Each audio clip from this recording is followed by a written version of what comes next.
ಬಣ್ಣದ ಮಾತಾಡಲ್ಲ, ಸತ್ಯ ಹೇಳ್ತೀನಿ. ಹಲೋ ಸ್ನೇಹಿತರೆ, ಎಲ್ಲರಿಗೂ ನಮಸ್ಕಾರ. ಎಲ್ಲರಿಗೂ ಅಲ್ಲಿಗೆ ಸ್ವಾಗತ. ಇಲ್ಲಿ ಮಂಗ ಬಂದಂಗಿದೆ. ನಾವು ಇವತ್ತು ಬಂದಿರೋದು ಜಾಗ ವಯನಾಡ್ ವಿತ್ ಮೇಘರಾಜ್, ಅಕ್ಷಯ್ ಆ್ಯಂಡ್ ವಿನಾಯಕ್ ಅವ್ರ ಜೊತೆ ಬಂದಿದ್ವಿ. ಇವತ್ತು ನಮ್ಮ ಡಬಲ್ ರೂಮ್ ಅಪಾರ್ಟ್ಮೆಂಟ್ ತೋರ್ಸೋಕ್ಕೆ ನಿಮಗೆ ಇಷ್ಟಪಡ್ತೀನಿ. ನೋಡ್ಬೋದು 201 ರೂಮ್ ನಂಬರ್ 201. ಹಿಂಗೆ ಎಂಟ್ರಿ ಕೊಟ್ಬಿಟ್ರೆ ಇಲ್ಲಿ ಒಂದಷ್ಟು ಇಲ್ಲಿ ಸೋಫಾ ಸೆಟ್ ಇದೆ, ಹೆಲ್ಮೆಟ್ಗಳೆಲ್ಲ ಇಲ್ಲಿ ಸೆಟ್ ಮಾಡಿದ್ದೀವಿ, ಟಿ ವಿ ಇದೆ, ನಾವಂತೂ ಯೂಸ್ ಮಾಡಲ್ಲ, ಮೊಬೈಲ್ಗಳು ಚಾರ್ಜಿಂಗ್ ಹಾಕಿದೆ. ಇದು ನಮ್ಮ ಮೇಘರಾಜ್ ಅವರು ಮತ್ತು ವಿನಾಯಕ್ ಅವ್ರ ರೂಮು. ಡಿಸೆಂಟಾಗಿದೆ, ಚೆನ್ನಾಗಿದೆ. ಸೊ ಅವ್ರ ರೂಮಿಗೆ ಮಾತ್ರ ಬಾಲ್ಕನಿ ಕೊಟ್ಟಿದ್ದಾರೆ, ಬ್ಯೂಟಿಫುಲ್ ಬಾಲ್ಕನಿ ಇವ್ರ ರೂಮಿಗೆ.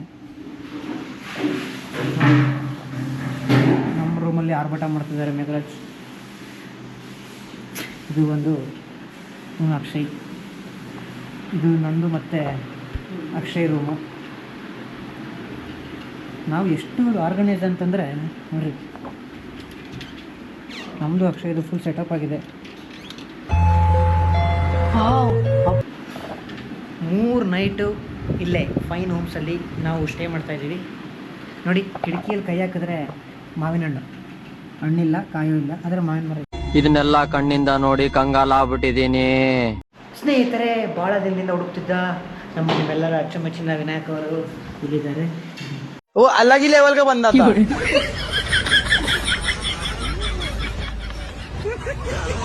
ರೂಮಲ್ಲೆಲ್ಲ ಸಿಕ್ಕರು ಆಗಲೇ. ಈಗ ಏನು ಸೀನ್ ಆಗ್ಬಿಟ್ಟಿದೆ ಅಂತಂದರೆ, ಸ್ವಚ್ಛಪುರ ಜೈಂಟ್ ಗ್ಲಾಸ್ ಬ್ರಿಡ್ಜಿಗೆ ಬರ್ತಾಯಿದ್ವಿ. ರೋಡ್ ಕನ್ಸ್ಟ್ರಕ್ಷನ್ ಇದೆ, 2 ಕಿಲೋಮೀಟ್ರ್ ನಡ್ಕೊಂಡು ಹೋಗ್ಬೇಕು ಅಂತ ಹೇಳಿದ್ರು. ಸೊ ಗಾಡಿ ಅಲ್ಲೇ ಪಾರ್ಕ್ ಮಾಡಿಬಿಟ್ಟು ಹೆಲ್ಮೆಟ್ ಲಾಕ್ ಮಾಡಿಬಿಟ್ಟು ನಡ್ಕೊಂಡು ಕಾಲ್ಭಾಗ ದಾರಿಗೆ ಬಂದ್ವಿ. ಅಷ್ಟೊತ್ತಿಗೆ ಏನಾಗ್ಬಿಟ್ಟಿದೆ ಅಂತಂದರೆ, ಗಾಡಿ ಕೀ ಬೈಕಲ್ಲೇ ಬಿಟ್ಬಿಟ್ಟಿದ್ದೀನಿ ಅಂತ ಅನ್ನಿಸ್ತದೆ. ಯಾಕೆ ನನ್ನ ಹತ್ರ ಕೀ ಇಲ್ಲ, ನೋಡಿದೆ, ಹುಡುಕ್ತೆ. ಈಗ ಮತ್ತೆ ರಿಟರ್ನ್ ಹೋಗ್ತಾಯಿದ್ದೀನಿ. ವ್ಯೂ ನೋಡ್ಕೊಳ್ಳಿ, ಹೋಗೋ ದಾರಿ ಎಷ್ಟು ಸುಂದರವಾಗಿದೆ. ಕೊಂಡು ಹೋಗ್ತಾಯಿದ್ದೀನಿ ವಾಪಸ್ಸು ಪಾರ್ಕಿಂಗ್ ಹತ್ರ. ಗಾಡಿಯಲ್ಲಿ ಕೀ ಇತ್ತು ಅಂದರೆ ಬಚಾವು. ಗಾಡಿ ಅಂತೂ ಕೆಳಗೆ ಪಾರ್ಕ್ ಮಾಡಾಗಿದೆ. ನೋಡೋಣ, ಗಾಡಿ ಹತ್ರ ಅಂತೂ ಇಂತೂ ಒಂದೇ ಬಿಟ್ಟೆ. ನೋಡೋಣ ಗಾಡಿಯಲ್ಲಿ ಕೀ ಇದೆಯಾ ನೋಡಿ ಗಾಯ್ಸ್. ಅಲ್ಲೇ ಕೀ ಬಿಟ್ಬಿಟ್ಟಿದ್ದೀನಿ. ಇದಕ್ಕೆ ಹೇಳೋದು ಕರೆಕ್ಟಾಗಿ ಕೀ ಹುಷಾರ ಮಾಡ್ಕೊಬೇಕು ಅಂತ. ಸೊ ಮತ್ತೆ ಈಗ back to giant bridge Swachhapura. Correct ಬೇಗ ಹೋದರೆ ಸಾಕಪ್ಪ. ಕರೆಕ್ಟಾಗಿ ಒಳ್ಳೆ ವ್ಯೂ ಜೊತೆಗೆ ಹೋಗೋದೆ. ಸ್ನೇಹಿತರೆ, ಹೋಗ್ತಾ ಹೋಗ್ತಾ ಅಣ್ಣ ಸಿಕ್ಕಿದ್ರು. ಅಣ್ಣ ಜೊತೆ ಫ್ರೀಯಾಗಿ ಜೈಂಟ್ ಬ್ರಿಡ್ಜ್ ಹತ್ರ ಬಿಡ್ತಾ ಇದ್ದಾರೆ. ಇಲ್ಲಿದೆ ನೋಡಿ giant bridge, biggest giant bridge. ಗೆಳೆಯರೆಲ್ಲ ಹಿಂದೆ ಕೂತಿದ್ದಾರೆ. ಅಣ್ಣ ಸಿಕ್ಕಿದ್ದಕ್ಕೆ ಬಚಾವಾಯ್ತು. ಸಿಕ್ಕಿದ್ದಕ್ಕೆ ಕಷ್ಟ ಆಗುತ್ತೆ. ಗೆಳೆಯರೇ, ದುಡ್ಡು ಅಂತಕ್ಕಂಥದ್ದು ಇವತ್ತಿರುತ್ತೆ, ನಾಳೆ ಹೋಗುತ್ತೆ. ನೋಡಿ ಎಂಥ ಗ್ಲಾಸ್ ಬ್ರಿಡ್ಜ್ ಇದೆ. ಜೀವ ಅಂತಕ್ಕಂಥದ್ದು ಬಾಯಲ್ಲಿದೆ, ಕೈಯಲ್ಲಿದೆ, ನನ್ನ ಕಾಲಲ್ಲಿದೆ. ಎಲ್ಲ ಕಲ್ಪನೆಯಲ್ಲೇ ಇರಲಿ, ಆ ಕಲ್ಪನೆಯಲ್ಲಿ ಇದ್ದಷ್ಟು ಮಜಾ. ನಮ್ಮ ಹುಡುಗರೆಲ್ಲ ನಡ್ಕೊಂಡು ಬರ್ತಾ ಇದ್ದಾರೆ, ನೋಡ್ಬೋದು.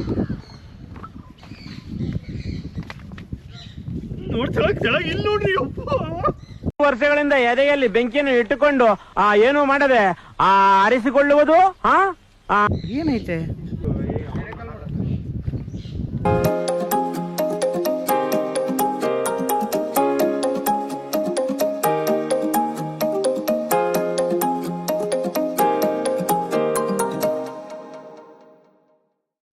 ಗಾಳಿಗೆ ಏನಾಗಲ್ಲ, ಏನಾಗಲ್ಲ. ಆನ್ ಆಯ್ತಾ? ಕೆಳಗೆ ತೋರ್ಸು. ಇವತ್ತು ಡ್ರೋನ್ ಹಾರಿಸುವ ವಿಧಾನ ನೋಡಿದ್ರೆ ಎಂಥ ಜಾಗದಲ್ಲಿ ಹಾರಿಸ್ತಿದ್ದೀವಿ ಅಂತಂದರೆ, ಕುತ್ಕೊಂಡ್ರೆ ನಿಲ್ಲಕ್ಕಾಗಲ್ಲ, ನಿಂತ್ಕೊಂಡ್ರೆ ಕುತ್ಕೊಳ್ಳೋಕ್ಕಾಗಲ್ಲ. ನನಗೆ ಕಾಣಕ ತೆಗೆದ್ಮೇಲೆ ಅದೇ ಹೊಡಿತೈತೆ.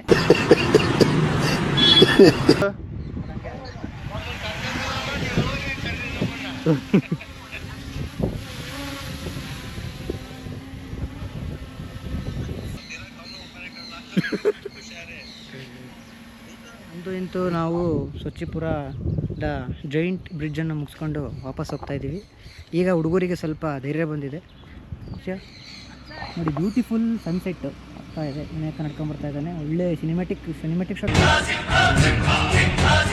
ನೀ ಪ್ರೀತಿಸೋ ಜನರಿರುವರು ನಿನ್ನ ಬೆನ್ ಹಿಂದೆ, ಸಾಗರದಂತೆ ಹರಿಯುವರು ನಿನ್ನ. ನೀವೇನೇ ಹೇಳಿ ತುಂಬ ಬ್ಯೂಟಿಫುಲ್ ಆಗಿದೆ.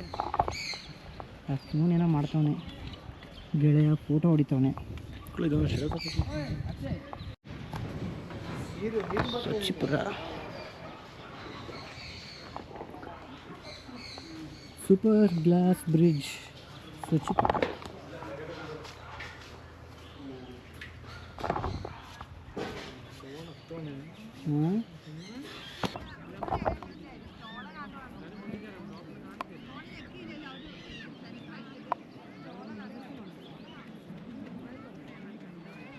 ಈ ಕಡೆ ಹೋಗ್ತಾ ಇದ್ದೀವಿ, ಬಿಡ್ಬಾರ್ದ ಜಗಳ.